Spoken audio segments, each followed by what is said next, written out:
Senior কেন্দ্রীয় নেতৃবৃন্দ উপস্থিত, নড়াইল জেলাব্যাপী আজকের সহযোদ্ধা ভাইয়েরা, সবাইকে আমার পক্ষ থেকে আন্তরিক শুভেচ্ছা ও অভিনন্দন। আজ আমরা মিলিত হয়েছি নড়াইল জেলা কমিটির মত বিনিময় পরিচিতি সভা ও বনভোজনমূলক একটা অত্যন্ত আনন্দপূর্ণ অনুষ্ঠানে, যেখানে সাংবাদিকদের মন মানসিকতা, একে অপরের মত বিনিময় এবং অলরেডি আমরা বনভোজনের ধাপটা পার করে ফেলছি। আজকে এখানে উপস্থিত আছেন আমার গুরু, সাংবাদিকতায় শুরু যার হাত দিয়ে আমার আরজেএফ এর প্রতিষ্ঠাতা চেয়ারম্যান এস.এম. জহিরুল ইসলাম। উপস্থিত আছেন আমাদের কেন্দ্রীয় মহাসচিব সেকেন্দার আলম শেখ। সভাপতিত্বে আছেন আমার কাছের অত্যন্ত প্রিয় ভাই, কেন্দ্রীয় সিনিয়র যুব মহাসচিব, বর্তমান নবগঠিত নড়াইল জেলা কমিটির সভাপতি সহ আমাদের নড়াইল জেলা কমিটির সেক্রেটারি স্বপন দাদা সহ আমরা যারা এখানে আছি সবাই একে অপরকে কম বেশি চিনি। আমাদের উদ্দেশ্য একটাই, আরজেএফ একটা স্লোগান নিয়ে সব দিন দীর্ঘদিন ব্যাপী দেশব্যাপী কাজ করে, সেটা হলো প্রশিক্ষিত সাংবাদিক সমাজ। আরজেএফ এ আমরা যারা দীর্ঘদিন আছি, আমাদের এমনও হয়েছে আমরা এক একজন সাংবাদিক আমরা আমাদের চেয়ারম্যানের মাধ্যমে, আমাদের সংগঠনের মাধ্যমে আমরা একাধিকবার প্রশিক্ষণের সুযোগ পেয়েছি।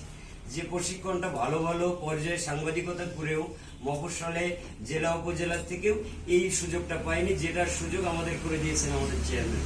আমরা কৃতজ্ঞতার প্রতি দেশব্যাপী আরজেএফ অসংখ্য প্রশিক্ষিত সাংবাদিক তৈরি করছে। তো আমরা জরিপে আসছিল প্রায় ৭,০০০+ সাংবাদিক আছে, প্রশিক্ষিত সাংবাদিক, যার সৃষ্টিকারী আরজেএফ। এক কথায় আরজেএফ চাই বাংলাদেশে সকল সাংবাদিক একটা নির্ধারিত প্রোটোকলে